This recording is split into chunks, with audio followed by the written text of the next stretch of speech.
এছাড়া এই দেখ, এই জমিটা কিন্তু আমাদের, বুঝছিস? এই জমির মধ্যে আমি একটা ভাবছি রেস্টুরেন্ট দিব। এই শালা, তুই যে এই জায়গায় রেস্টুরেন্ট দিবি, চারপাশে কি কোনো বিল্ডিং আছে? সেই জন্য তোর মতো বড়দের কাছে আমি থাকতেই চাই না। আজ থেকে তোর রাস্তা আর আমার রাস্তা আলাদা।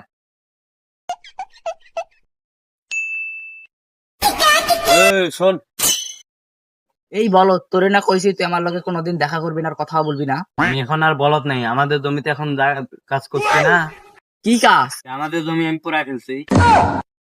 এই বলো, এর লিগে তোরা সবাই কয় বলো, তুমি পুরান কি লাভ হইলো? আমার জমি আমি পুরাই ফেলে দেখাতে চাই যে আমার আর্থিক অবস্থা খুব খারাপ। এই জন্য আমাকে সরকার থেকে 5 লক্ষ টাকা দিবে। শালা, জমির দাম 10 লাখ টাকা আর সরকার তোকে 5 লাখ টাকা দেবে না? এই জন্য তোর মতো বলদের সাথে আমি থাকতে চাই না। আমি তো ওই জমি বিক্রি করলে 10 লাখ টাকা পাইতাম, 5 লাখ তোর দিতে হতো, 5 লাখ আমাকে দিতে হতো। এই জন্য আমি জমি পুরাই দিয়ে আমার 5 লাখ আমি নিছি, আমি তোর 5 লাখ তুই নিবি। আমি এখন আর বলদ নেই, চালাক হয়ে গেছি।